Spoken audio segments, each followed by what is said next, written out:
If you're watching this, usually it's because you've got questions and you need some answers, or maybe you've been sitting in a church pew your whole life and haven't got the answers that you're looking for there, so you go searching. And you don't necessarily have to be sitting in a church pew your whole life to have questions. Our guest today had questions at a very young age, and we decided to have her on to ask her about that. So please welcome my co-host, Annie Reed, and our guest today, Gigi. We're so happy to be here with you, Gigi. Now, Gigi comes to us. She actually started her own YouTube channel, and it's called GigiCanDoThatTorah. Wow. Torah. Gigi can do that Torah. Gigi can do that Torah. There you go.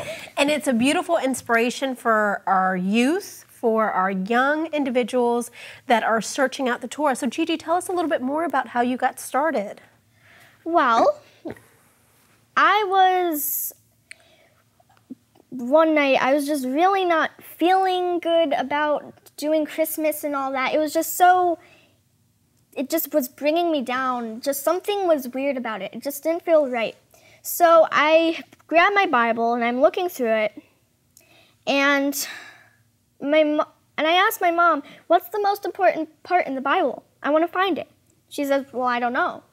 So I just look through, and then I see the Beatitudes.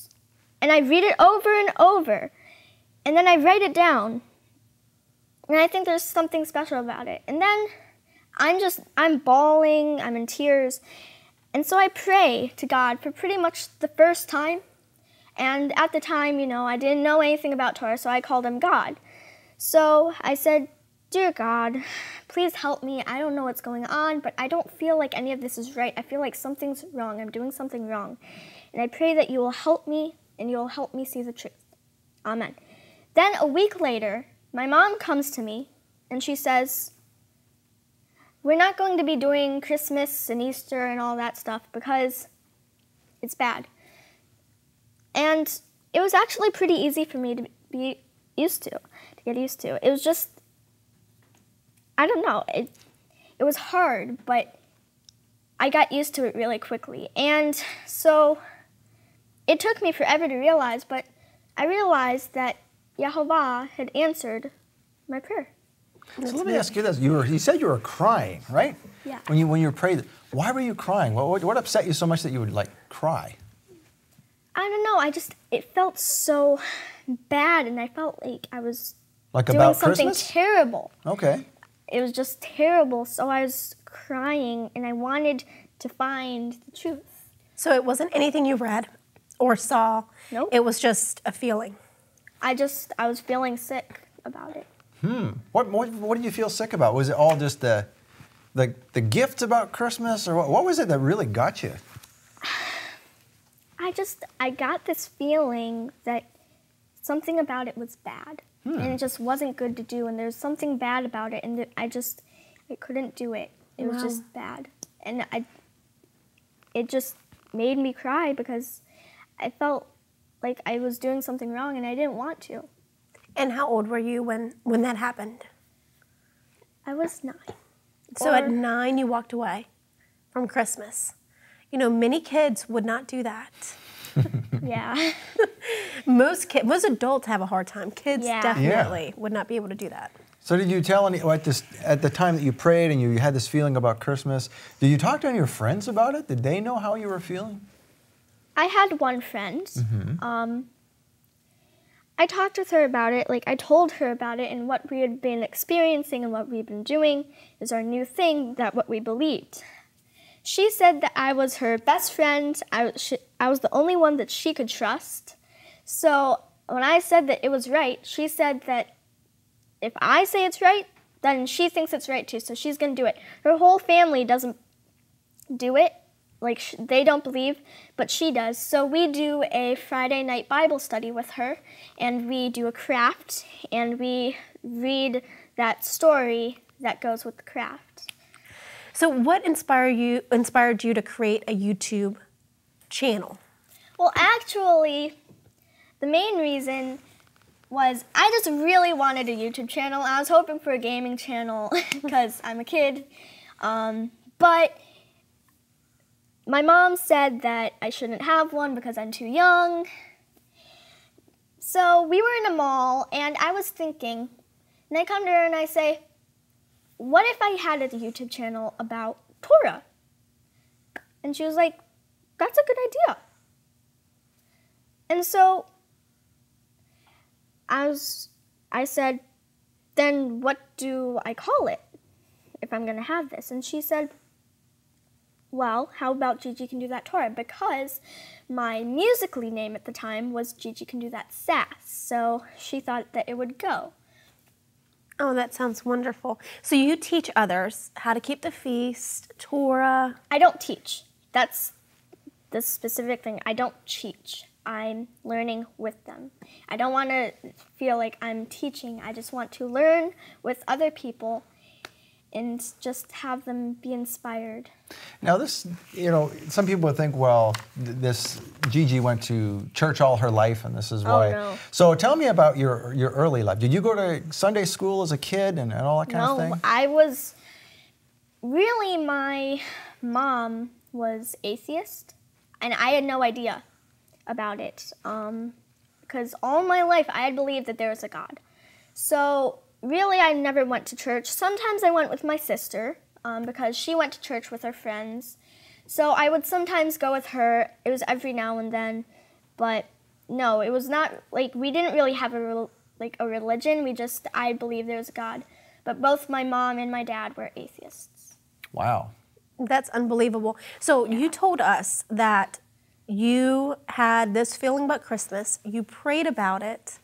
And then your mom told you that it was bad and you weren't going to do Christmas and Easter anymore. Was that still when she was an atheist, or what happened during that transition? Okay, so her story, what she has told me, is that she was just looking for a calendar because she was looking for different calendars for things. And she comes to you guys.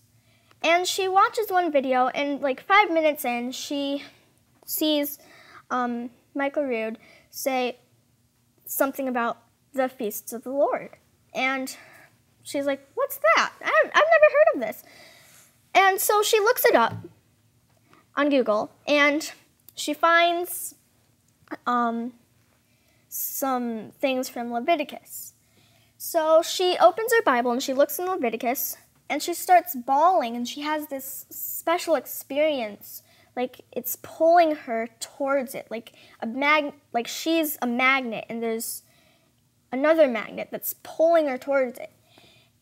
And and she said it was so strong that she felt like she needed to do it, and that she couldn't not do it. She just had to do it. And so she did some more research on it, and that's what got us to Torah. So once an atheist, now a Torah keeper. My goodness. It's a big jump. It is. You really need Yehovah to be guiding you to have that happen. Do you remember when your family started eating kosher, eating differently than everybody else? Yeah. We do kosher now because obviously we can't eat pork and stuff like that. So we actually eat our own marshmallows that's made with either carrageenan. We have small ones that are made with carrageenan, which is a seaweed plant, instead of gelatin. And then we have the bigger ones are made with beef gelatin. And so then we have some other kosher things like beef pepperoni and beef bacon, stuff like that. Mm-hmm. It helps us. I love a beef bacon. Mm-hmm. Did you think it was weird at first? Did you think, why do we have to do this? I never really thought, why do we have to do this? But it was a little strange at first, having to, do kosher. And, eating, some of the kosher things, it was way different for me. But the beef bacon tastes just like regular bacon, that's for sure. So, what was the first thing that you did that was Torah observant after you learned Torah? It was probably not doing the feasts. Doing the feasts and not doing the other things. And I think keeping Sabbath. Okay. Now, speaking of keeping Sabbath, your family and my family have something in common. My daughter is a gymnast. Well, actually, my son and my daughter are both gymnasts. And you're a gymnast now, but... I used to be in competitive cheerleading. Right. Yes. Now, why did you quit cheerleading? Because all the competitions for cheer were on the Sabbath. And it's not it's not work, but it's not rest. So, and we also had some practices that were on Friday nights. We were getting sick to our stomachs about it. And I finally told my mom, Mom, it's not a choice. We don't have a choice about it. We just have to quit. We can't do it. Because my mom had already decided we were gonna quit next year. We weren't gonna do it next year. We were still gonna finish this year because we were invited to the biggest competition in the whole entire world for cheer. And you have to get an invitation to that, and we got it. It was my first time we'd ever won, but we quit before then, and instead of going, we came here for Passover. That was last year. Yes. Okay. And that was an epic Passover. Oh, yeah. It was fun.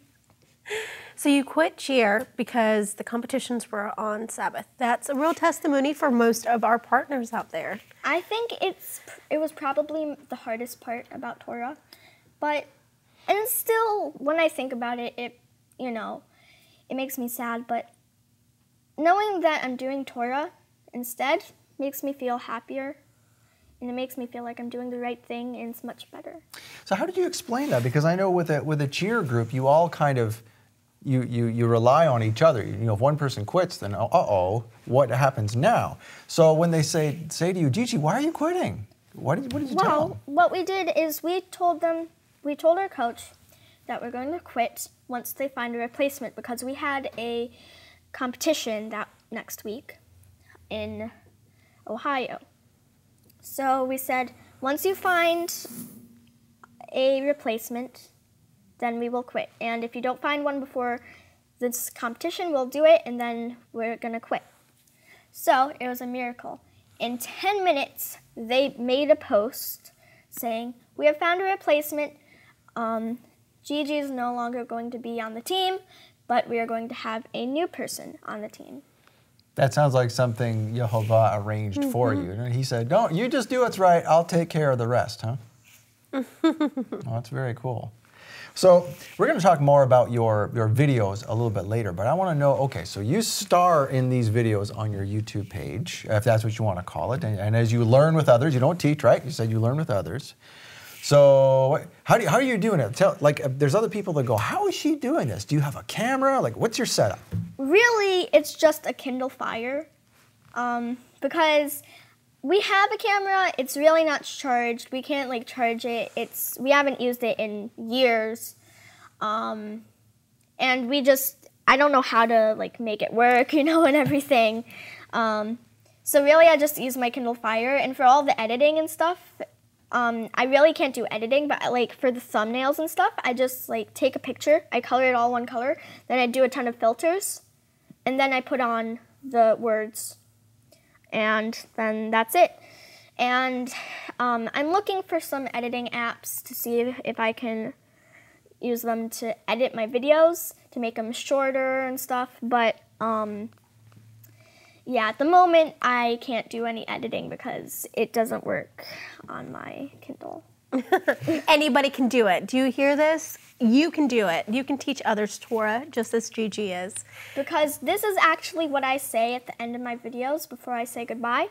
I say, I can do Torah and you can too. Because I'm a child. And if I'm doing Torah, and I've only been doing it for 2 years, if I can do Torah, then anyone can. Because Yehovah made it that way so that we can do his Torah, because he wants us to do what we want for him. Amen. It's a better lifestyle. I mean, that's what he wants. He wants us to live a lifestyle that is, according to his word, the best that we can be. And that's all outlined in the scriptures.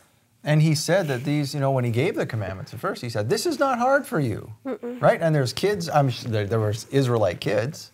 Obviously, they got it. And Yeshua said that you must become like a child, right? And take away all that complicated stuff and just do it simply, right? And that's what you do in your videos, right? Yeah. So what is the most difficult concept for you to understand in the Torah? Is there one? Not really. It's all black and white, simple and easy. It's not simple and easy. It's I think it's easy to work on but it's not just like simple and easy. And I think Yehovah made it that way on purpose. So, yeah. Now, why do you think he made it a little bit more difficult? So that it makes it harder for the people to change the laws, because that's what a lot of people try and do. They try and change the laws to make it so that it works with their calendar, not with his. And they've changed so many things that it's so corrupt now. Like Shabbat from the Christian church. It's now on Sundays for most people, if they do it. So now, when you make a video, when you decide to make, tell me about the whole process. When you decide to make a video, how do you decide what you're going to do, and then how do you go about doing it? Well, I do feast videos. So when there's a feast, I do that, a video on that. I just haven't really been posting lately because it's been really hard. We've been really busy. And also I have to clear up space on my Kindle for them. And then the other videos, if like there's some videos that I have that I'm planning to make, and so then that's how I do them. But really I just like, if something comes up, it's what I do. So that's why I have a playlist for vlogs. It's just like random things that come up, basically. Well, we know that you have one on Shabbat, on Torah in itself. Now, how would you explain Torah to our audience? Torah are the first 5 books of the Bible, and it is the law. And in Hebrew, it actually means instruction or teaching. And really all it is it's what Yehovah has made for us to do. He wants us to do it, but he hasn't made us do it because he doesn't want to make us love him, because then it's not us actually loving him. He's just making us love him like robots. He wants us to have the choice. That's why there's sin in the world, because some people have decided not to love him. That's a very good point, because adults ask all the time, why are there all these evil things happening in the world? And a loving God wouldn't allow that to happen. What's your answer to that? I mean, just because of other people, it's because we sin, right? Yes. We've caused the problems. Yes, we have caused it. He has done nothing. Because he is perfect. He does nothing wrong. So we just stop following Torah. And that's, hopefully this is really hitting home for you at home with your family as you're watching this, or in your congregation. Hopefully it's inspiring you to understand that Torah is for everyone, and no matter the age, and you can always learn and start anew. Right. So again, it's at 9 years old, that's when I walked away from the Catholic Church. I remember reading the Bible, and I remember coming to the verse where it says, do not call any other man father except for your heavenly Father and your earthly father. And what do the Catholics call their priest? They call them father. So I remember reading that, and I was like, uh-oh, I'm supposed to serve at church tomorrow. So, I mean, it's little things like that that catch our attention, but we have to be willing to listen. How long have you been doing your videos, Gigi? I started at either like the very end of last summer or the very beginning of fall. I think it was the very beginning of fall. Okay. And do you have a favorite video that you've done so far? I think it's Yom Teruah. How come? What makes Yom Teruah one special? Well, it's one of my favorite feasts. It's really fun. I love blowing the shofar with my mom. It's really fun. Do you know how to blow a shofar? Yes. It took me years to learn. I actually haven't learned. We just try on our own. Yeah, it's pretty hard, but I'm working on it. I think it's also partly my favorite because a lot of people have seen it. Because Nehemiah Gordon saw it, and he posted it on his Facebook. So a lot of people have come and saw it, and the way I found out that he had posted it is someone commented on it saying, "Hi Gigi, I found your channel from Nehemiah Gordon's page." So on Facebook. So me and my mom were like, so we go on to his Facebook and we look and we don't see it, and then we look some more and we find it, and we're like, what? And so it was like really big. And now to be here is even bigger. And it's just, I'm really happy to be here. We're really honored that you're here. We are too. So that must have been really, when you said your reaction when you saw it, because Nehemiah is like famous. Yeah. Right? And so what did he say about your video? Did he put a comment there? Or what? He said, this little girl's so cute. I love that she's talking about Yehovah and Torah. Wonderful. Amen. And Nehemiah is a dear friend of this ministry. Your video actually came across my desk by one of our employees here, Chris Clark, that handles our social media. And he said, Annie, you've got to get her on Shabbat Night Live. So I had to get you on Shabbat Night Live after seeing the videos and your YouTube channel. It's just simplistic. The way that you explain Torah is very simple. It's easy to grasp. And again, if you can do Torah, anybody can do Torah. If we can do Torah, anybody can do Torah. So it's just such a simple message that is often overlooked because we try to overcomplicate so much of what we do. Do you get any comments on your videos from kids, or is it mostly adults, or who watches your adults, mostly, because I think I do have maybe some kid watchers, but most kids don't have YouTube accounts, so I don't know if they're watching or not because, you know, they don't comment and stuff. But yeah, all of the people who have commented and liked so far are grown-ups. That is wonderful. Out of the mouths of babes, as the scripture would say, right? That's right. Yeah. The children will be teaching, you know, not the least of these. So Right now, you say you're not teaching, but let me tell you, you're teaching. Yes. Okay, you're teaching these adults, and I think that's quite an honor that you're teaching them. So you're teaching adults. Do they ask you any questions in the comments? Have you had any questions you've had to answer? Not yet. Not yet. Okay. you will after this. Oh yeah. Oh yeah. But it's a good thing. Questions means answers, and it gives us, you know, the ability to learn more and understand more. So. Yeah, and I have a private email for my channel, so if I'm gonna post it on there. So if people have questions that they want to ask me private, or if people want to ask me and they have a email but not a YouTube channel and they want to ask me questions, then I'm going to put that out there so they can ask me questions and stuff. Now let me ask you this. What do you want to do? I mean, I know it's a lot to think about at 10, but what's your dream? For Torah? Mm-hmm. I think I just want to let people know what the truth is, and I want to just help people see Yehovah's word because it's so inspiring. And when I first saw it, it was a really big thing to me, and I want other people to have that experience. How beautiful. Now, what's your dream for yourself? I don't really know. I don't really think about that. I think the dream for myself is just to look good in Yehovah's eyes. So no matter what you do, you just want to make sure it's the thing He wants you to do, right? So like when you're all grown up, whatever, you're not thinking about what job you want to do yet or anything like that, right? Yeah. Just do whatever. Well, I think you're on the right track. Yeah. A lot of us need to remind ourselves of that because life gets in the way, you know, school and work, family, so many things happen. Wow.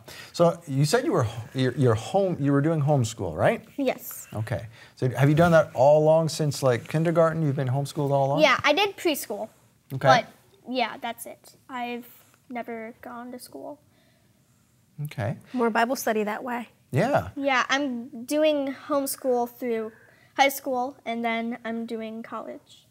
Okay. And I'm hoping to go to college, like extra college for being a doctor because I want to work in the medical field to save lives. Now, your kids were homeschooled as well. Yes. I'm a product of public school, so. No, but I mean, there's a lot of trend going on here within the homeschool community of people that are just searching out a little bit more than. Well, I'm kind of surprised because you said your mom was atheist until just about 2 years ago or so, right? But you were still homeschooled, so she was an atheist mom. Married to a lawyer. Married to a lawyer, and she chose to homeschool instead of putting you in a public school. Yes, because there's many things she wanted to keep me away from, and the education is much better, and I like her beliefs, so I'm going to be homeschooling my children too. Oh, excellent choice. Takes a lot of work, but you can teach them all the things you taught them. And now that you've done videos, whatever comes along when they're young kids, I mean, who knows what the technology is going to be then, right? And you can allow them that same opportunity. That's great. Grown-ups complicate things. We think too much, we analyze too much, and in the process, we miss the point. No wonder Yeshua said, "Whoever humbles himself as this little child is the greatest in the kingdom of heaven." In a special episode of Shabbat Night Live, 10-year-old Gigi will inspire you to slow down, simplify, and keep the Torah as it is meant to be kept, with the straightforward trust and comprehension of a child. I can do Torah, and you can too, because I'm a child. And if I'm doing Torah, and I've only been doing it for 2 years, if I can do Torah, then anyone can. You will be amazed at the candor, brilliance, and profound wisdom in this awe-inspiring conversation with Gigi, a conversation fit for the end of days. It's a big jump. It is. You really need Yehovah to be guiding you. Get this heartwarming special episode of Shabbat Night Live, A Little Child Shall Lead Them. Order by phone or visit aroodawakening.tv/child. Our guest today is Gigi, and our co-host today is, of course, Annie Reed. So, Gigi, we want to talk more about your YouTube channel. Shabbat. You've done a video on Shabbat, I believe? No. You haven't done one yet. Okay, you need to do a video on Shabbat. Okay. Because I want to ask you the question, how do you explain Shabbat to somebody? How would they say, what is Shabbat? Why do I need to do this? Shabbat is, well, there's actually a commandment about it, that you have to keep it holy. You have to keep it. And Shabbat is really important. There's a lot of things about it. I think that why Yehovah made it is so that you can really have like a day that's set apart to really get away from all of the world and just be set apart and be with Yehovah. And it's really important because to be with Yehovah is really important, and really nowadays a lot of people don't really have that experience with him because they don't believe in doing it and being with him truly. But they really need to. So I think that it's really important that they keep it. And yeah. Now, what do you do normally on a Shabbat, you and your family? Well, there's a lot of different things that we do. Sometimes me and my mom play a game that's related to Shabbat or something. Or I watch craft videos. I do a video on my channel or something like that. Now, you do a Friday night Bible study with a friend that you've known for years. And now her parents are atheists, correct? Or not believers? Well, they're not atheists necessarily. I don't completely know everything. I know her mom is sort of, she told us that she's a little, she does like Buddhism, stuff like that, a little bit. But yeah, that's all I know really about it. And they allow her to come over and do a Bible study with you each week. Yes, we do a craft, and we read the story that goes with the craft, to the next portion in the Bible. It's a creative way to make sure that you keep Shabbat on a Friday night. Right, so now are you doing these according to, you mentioned the portion, so are you doing this according to a section of the Bible, section of the Torah? Yes, we, each week we do one, and then the next one, then the next one. Okay. What's the latest one you did? What did you do last Friday? Well, we actually haven't been doing it in a while because we've been busy. But the last one we did, I think, I forgot. But it's always something. We always find a way to make it work, no matter what the story is. So. Right. Well, let me ask you this: what's the most fun one you did? There must have been one that you went, "Oh, that was a blast." I think it was probably Noah's Ark. Oh. There was so many different crafts in it and stuff, and yeah, the craft was just one page, but there was so many things, so many colors, and yeah. That's amazing. Hopefully it inspires you to do something similar in your home. I do some craft videos on my channel. I know they're really not good at the moment. I'm planning on, after I do my first run-through on them, I'm going to do another run-through and hopefully try and make them better. But yeah, so... you ever have a craft that takes longer than Friday and you're like, oh, we're gonna have to finish this like tomorrow or something? Sometimes we have things that have to dry, but that's it. We don't really, no, we don't have long crafts. So don't make them super complicated? No. Oh, okay, that's good. Yeah, super complicated is not what we're supposed to be doing. It's Torah is simple, right? Yeah, we used to do our Bible study with another friend of ours who lives in our neighborhood. They do Torah still, but they no longer do the Bible study with us. We don't really have contact with them much anymore, but yeah, they used to do it with us, but so then we used to go to their house to do it, and my friend would come with us, and we had pouches with all the different things in them, but once they left, we just do it at our house now, so we don't have the little pouches to do it. We just have the supplies in front of us, and then we put it together. Wow. What's your favorite story in the Bible? That's hard. I really don't know. There's a lot of good things that I love. I really love the story of Yeshua, though. It's probably the biggest story in the Bible and the most important, definitely. So you do lots of videos. Now you have several, you have about what? You told me earlier before we turned on the cameras. About 6 or 7. Okay, 6 or 7 videos.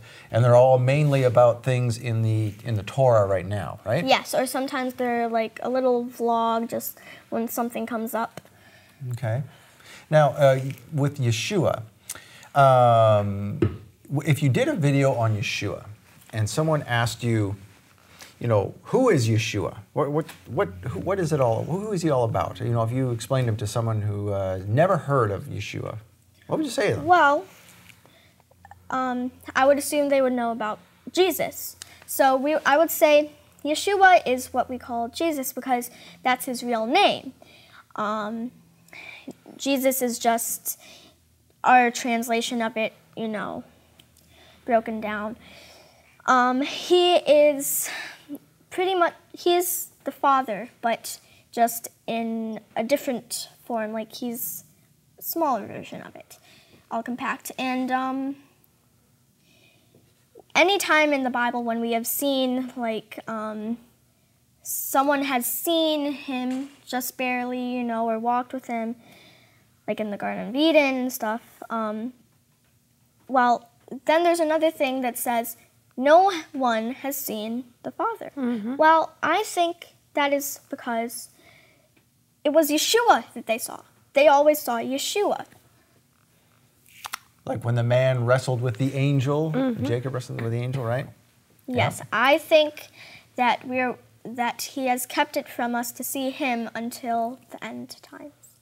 That we will finally see him once it is all over and all our tears have been wiped away. Yep, I would have to agree. That's what I learned reading those scriptures is no one has seen the Father, and he's perfect. He doesn't contradict himself, and so all we've seen is Yeshua. That's right. Now, the longest video you've done so far, it's more than just a 3 or 5 minute video, right? You did a really long one. Most of my videos are very long, so that's why I'm going to try and get the apps to try and break it down because all I use is my Kindle, so. Okay. What's the longest video you did, you think? I think probably my Yom Teruah. Your Yom Teruah, okay. Which is your favorite? My Yom Teruah. Okay. Why is it your favorite? I'm curious now. Why is the Yom Teruah video your favorite? We talked a little bit about it already, but you just find it really meaningful to you, right? Yeah, I think it's a really meaningful feast because the trumpet is the shofar is the instrument of the Lord. It is his instrument. And we believe that it's going to be used in pretty much every circumstance that comes to it. And we have actually seen things where people have heard noises from the sky that were very loud and sounded like metal clashing and stuff. That's what we interpret.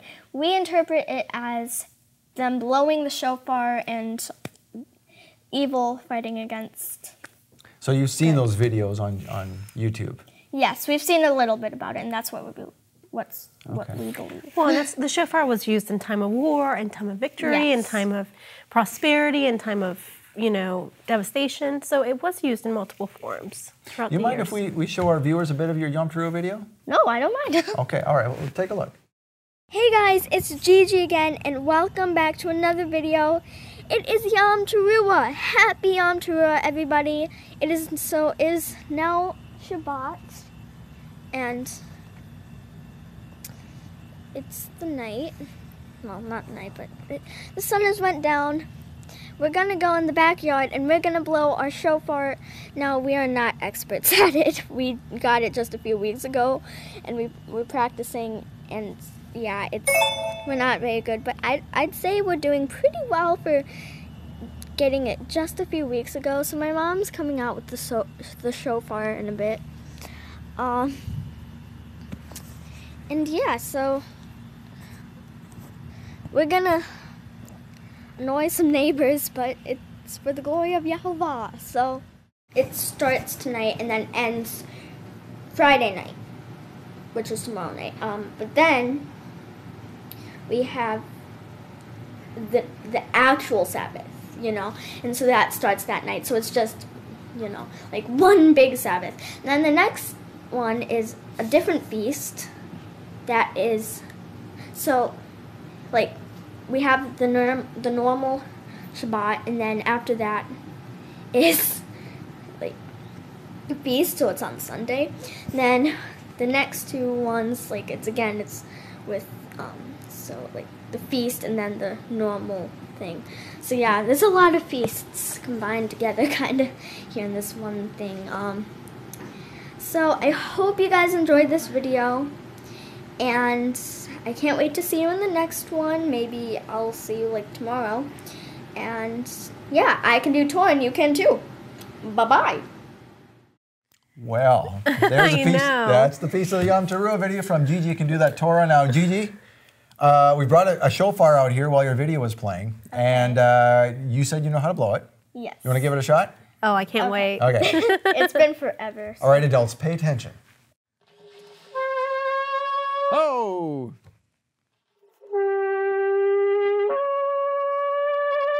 Woo! There you go. Excellent. It's hard. It's really hard. But you did a lot better practice. than a lot of us would. You know how many adults don't know how to blow the shofar? It took me years. And I mean, it was at Denver at a conference that we had maybe 4 years ago that I was like, oh, I can do this. But it took me years. So yeah, it's tremendous that you can blow it. Yeah, it's been forever since I've done it, so. Yeah. But now we know what's going to be sounding at the last trump when we're all being called to the marriage supper. It'll probably sound better than that, though. Never Maybe more than 2 notes. Who knows? But yeah. No, you did exceptional. So it's very impressive. And again, if Gigi can blow a shofar, we should be able to too. Gigi can do that Torah. Gigi can blow that shofar. So can you. She's an example for us all. That's right. Now, Sukkot. We've heard a little bit about your Sukkot video. Which was one of my favorites. I think that you explained Torah very well in there. And then you did it from your sukkah in your backyard. What was actually a miracle is we had it up, and my mom was inside, and because there was water on top of the roof, so what we do is we push it off so it doesn't lean, and it was leaning already. So we were trying to get it back up with also getting it out. So she was pushing it out, and she was trying to do it the way that it was not leaning, so it would try and not make it fall down. But while she was doing it, it fell down on her. She fell down onto the table in the middle, but she got off in the one corner of the room that was still up, and it was just the lamp in the corner that was holding it up. And the lamp was just like this cheap lamp we got, and it could not stand it to have it fall on top of it and hold it up. We think it might have been able to hold it up if someone set it on it. So we believe that an angel set it down onto the lamp so my mom would be safe, and she crawled on her hands and knees to get out. Oh my goodness. Wow. So I know that your father, or we haven't shared this yet, but your father is an atheist still, correct? Yes.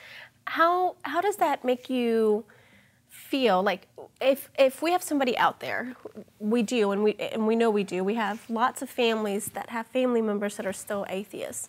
What advice would you give them? Well, you just have to let Yehovah guide them. You can't do anything. You can try to persuade them, but you just have to let Yehovah do it, and you have to just pray about it, and they'll come to it if Yehovah wants them to. That's so wonderful. Sound advice. Yeah, you just have to be patient, right? Yes. Mm-hmm. There's many parts in the Bible where you have to be patient, and a lot of people haven't. And it looks easy, and a lot of people, like me and my mom, have thought, well, it's so easy. Why do they just not be patient? Well, it actually is hard to be patient. So you just have to let Yehovah run through you and just be patient and let him do all the work, because you have to know that you are not the person who's running the world. He is. Amen. That's a very good point. So does that mean that now if he's running the world and, you know, so do you decide when you're going to do a video, or is it when he puts an idea in your head that you do a video? Sort of both, because I don't really know when to do one, but sometimes if I think I need to do one, then I do it. I've been trying to do one because, like I said, I haven't been posting lately, and I'm really sorry about that, but I'm going to try and post. We have like Shavuot around the corner, you know? That's right. And people need to be patient. We just said, right? Yeah, I've missed a lot of feasts, but I'm going to try and do it. Well, they're here before we know it. And we always say next year. Yeah. Next year in Jerusalem, right? That's the saying. But yes. And I mean, so we understand. We know how that goes. So with one of your goals to have a video on every feast? Yes. Yeah? Yeah, multiple. Multiple videos on every feast. Yeah, okay. And actually on my first video for my Yom Teruah, that was my first feast video, I believe. I actually named it Part 1 because I was going to try and do one the next day, but I didn't get to, so I edited it and I took out the Part 1. Oh, okay. So if you did a Part 2, like if you want multiple videos on each feast, I mean, most people would say, well, I'm going to do a video on Yom Teruah and that's it. But obviously you have more to say. So what would you do differently about another Yom Teruah video? Well,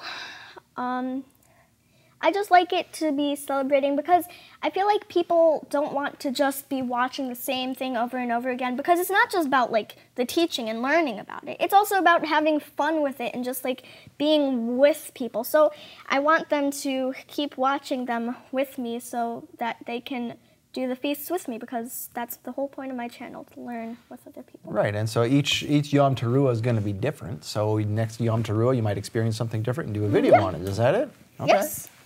Every feast day is the same way for me. I didn't do one single feast day the same this year as I did last year. Yeah. And I haven't. It's never consistent. So it's a very good point, you know. And that's the part about learning and growing and learning not only the Torah but Yehovah. You know, it's a consistent journey. Yes. So. It is. And you know, the first feast, Michael teaches that the first feast that was in the Bible was the Sabbath. Yeah. It is the first feast, and it is a feast that comes around every week. Yeah, it's a weekly feast. Believe me, I take advantage of it. We have good food, we have good drink, we have great company, so I don't miss out on my Sabbath. Yeah. Have you ever thought about doing a video with your crafts every week? I have, and we're not going to, I am going to do that, but I'm not going to do it on the actual day when we do it. I'm just going to show the crafts that we did. So I'm going to have different craft videos, one of like mine and my mom's. And I am also going to give out credit to the people who, because my mom, some of them are all by herself, but she gets credit from some other, like she gets ideas from some other people. So I'm going to give credit to them. That's wonderful. Okay. So your mom helps you with the videos? Yes. Or does she hold the camera? Well, or how do you, no, I do. You do? Yeah. All right. She doesn't help. She doesn't, and she definitely does not like being in them. Oh. She's not shy. She doesn't like being on camera, so. She likes being behind the scenes? Yeah. Okay, I got you. But she does approve every video that goes out. She Yes, did tell she us has that. to approve that. Okay. So she's the boss. You know, we all have bosses, right? We all have to approve things with our bosses. So she's the boss of your videos. All right. Now, what is, people might say, well, this young girl, her parents put her up to this. They're making her do this YouTube channel. Well, no, it was actually all my idea. Okay. But my mom agreed to it, so. All right. Well, what is the point of your channel? I mean, people say, what's this girl trying to prove? What's she trying to say?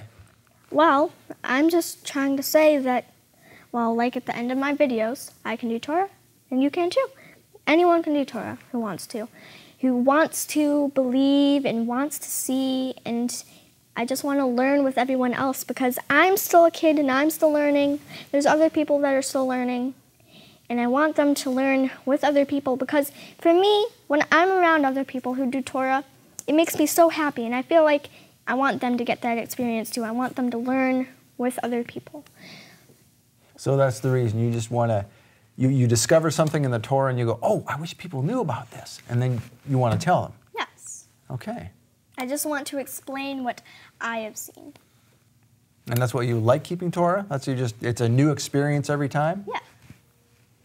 Well, and I'd love to know, what is your message for people your age to the rest of the world? What do you want other 10-year-olds to know that are not believers? I want them to know that that there is someone out there, no matter, and yes, we don't know anything about it, but it's just what we believe, that his name is Yehovah and everything. You have to start out small. But they have to know that there's something out there that has created all this world, because how would this world be here? How would we be here? How would all of this be in existence if there wasn't someone so powerful that they could do anything they wanted? That brings me to my next question, because again, before the cameras went on, I said, well, we're going to talk about this and this and this, and then I said, what is your favorite book? And so by what you just said, I think I know what your favorite book is, but why don't you tell everyone else what your favorite book is? Well, I think my favorite book is Genesis because I think it's very full. There's a lot of things in it that just explain, and it's the first part of the Bible with like the Garden of Eden, you know, through a lot of things. There's just so many things in it that just make me so happy. That and Noah, right? So I mean, there's lots of stories in Genesis where Yehovah is saving people, right? Yes. Where he's saving Lot and his family, and then he's saving Noah and his family, Yeah. and then he's saving, you know, Joseph, the story of Joseph, Yes. and all that.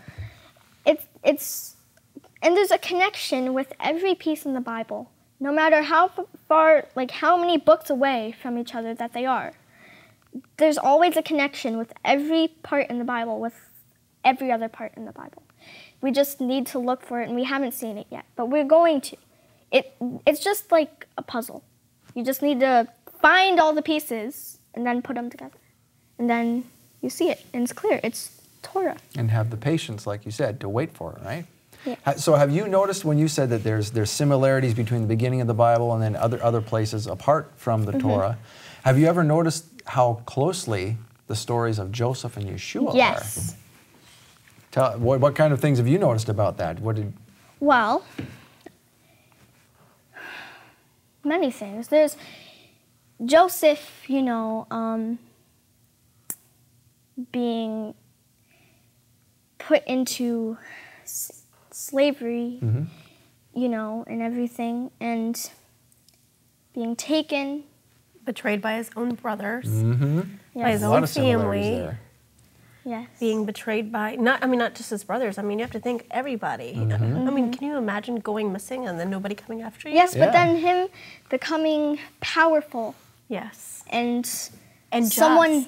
yes, and to help bring others to Torah and just like bring out stuff just like Yeshua. He wasn't bitter. Right. Afterwards, you know, he didn't hold it against them. He, you know, went with open arms to his brothers when they needed him most.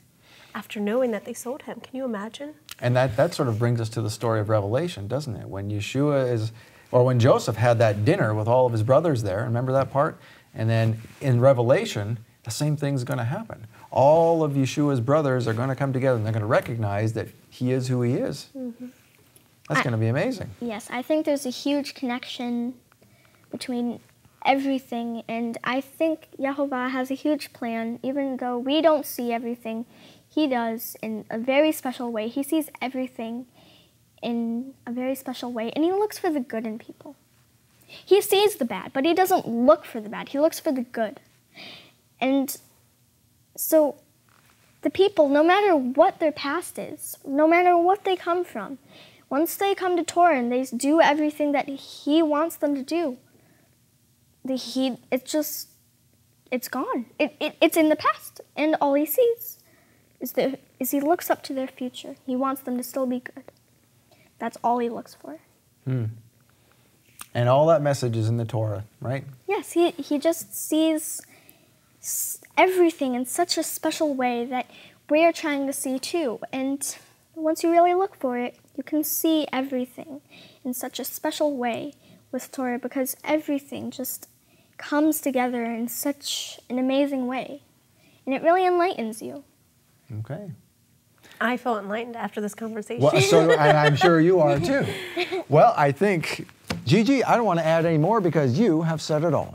So, our guest has been Gigi today on Shabbat Night Live, and her YouTube page is GigiCanDoThatTorah, right? Gigi can do that Torah. So I encourage you to look it up, bookmark it, save it and share it with all your friends, and learn something from this young woman, and encourage others to do the same. All right, until next time, Shavua Tov. We'll see you next time on Shabbat Night Live.